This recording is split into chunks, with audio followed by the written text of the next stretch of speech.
mapagpalang araw sa ating lahat. Kamusta na po kayo? Samahan ninyo po ko ngayon at pagnilayan natin ang katanungan na ito.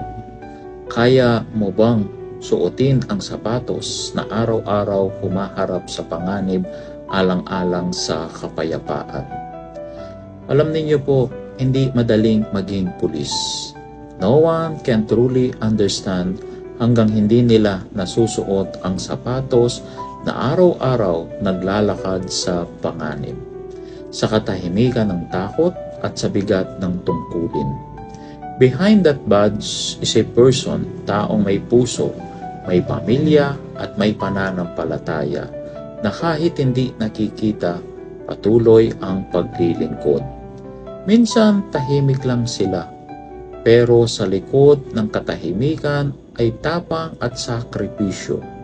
It's not a job, it's a calling, a daily choice to serve even when it hurts, to protect even when it costs. Ang bawat hakbang nila ay hakbang ng pananampalataya, ng sakripisyo at ng tahimik na pagmamahal sa bayan. Sabi nga po sa Matthew chapter 5 verse 9, "Blessed are the peacemakers, for they will be called children of God."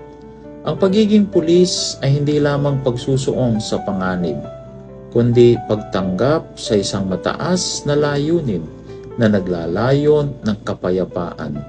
Tulad ng sinabi sa Biblia, "Blessed are the peacemakers." Ang mga nagsisilbing tagapamayapa, ang mga may pusong naglilingkod, sila ay tinatawag na mga anak ng Diyos. Kaya ngayong araw, hindi lang tayo sumasaludo sa kanila, nagninilay din tayo dahil ang sapatos ng serbisyo ay hindi lang goma or leather. Ito'y gawa sa paninindigan, dangal at panalangin. At lagi po natin tatandaan na sa bagong Pilipinas, ang mitihin ng ating mga kapulisan ay ligtas ka. Muli po sa mapagpalang araw sa ating lahat, and may God bless us all.